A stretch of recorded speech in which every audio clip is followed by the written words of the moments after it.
Mais sais-tu où est Gamy? Non, il va manquer l'émission. Ben, il doit se dépêcher.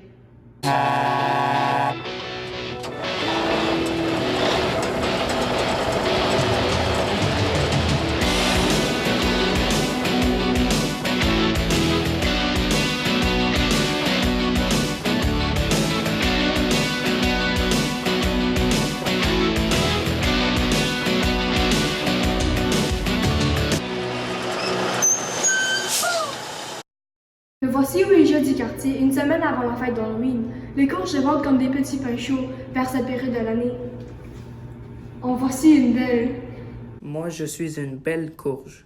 C'est vrai, t'es un peu trop beau. Tu devrais être un OGM. Hein, c'est quoi un OGM? Je te l'explique. Un OGM, un organisme génétiquement modifié, est un être vivant qui a reçu des modifications dans son matériel génétique par la génie génétique pour avoir de nouvelles caractéristiques ou enlever celles qu'elle possède déjà.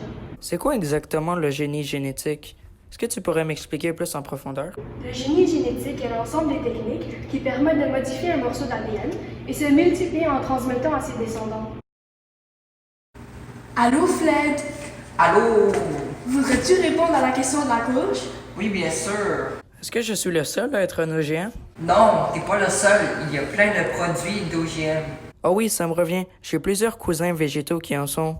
Comme fruits et légumes, il y a mes compatriotes les courges, le maïs, les pommes de terre, les tomates, la betterave à sucre, les pommes et aussi la papaye.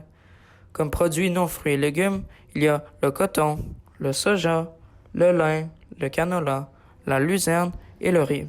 J'ai aussi entendu dire qu'il y avait des animaux comme le saumon aquafarm ou bien le porc et la vache, la volaille, du poulet jusqu'à la dinde. On peut en retrouver un petit peu partout dans les supermarchés, mais je ne sais toujours pas comment ils sont réalisés exactement. Et oui, c'est complètement vrai. On devrait demander à notre ami Gamy comment les OGM sont créés. Pour créer un OGM, il faut tout d'abord trouver un gène qui apportera les propriétés souhaitées à une plante ou à un animal déterminé. Le plus souvent, il est choisi un gène qui apporte la résistance à une maladie. Une fois ce gène identifié, il faut réussir à l'introduire dans les cellules de la plante ou de l'animal que l'on veut modifier. Les laboratoires ont élaboré deux méthodes pour créer des OGM, le transfert direct et le transfert indirect. Le transfert direct transforme la cellule par des techniques chimiques ou physiques.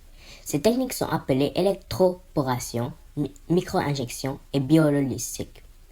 Il existe deux techniques de transfert indirect, la transfection biologique et la lipotransfection. Le transfert biologique est la méthode la plus naturelle de fabriquer un OGM. Vous vous demandez sûrement si c'est bénéfique ou non de consommer des OGM. On va demander à notre ami Fled à nous répondre.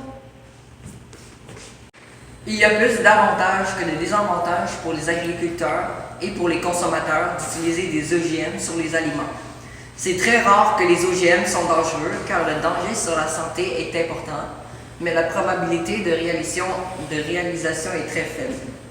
Les OGM au Canada sont évalués par Santé Canada et contiennent une valeur nutritive identique.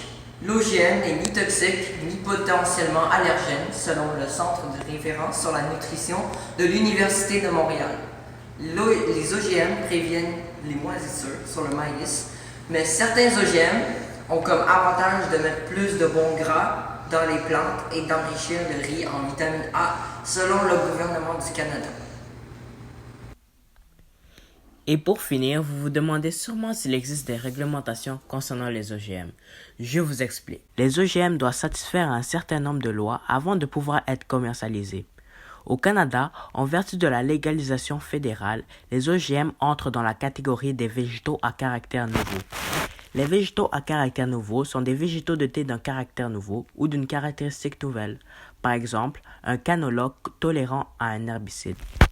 L'obtention d'une approbation ne signifie pas nécessairement la commercialisation de l'OGM. Un OGM peut être approuvé pour une autre chose que la commercialisation.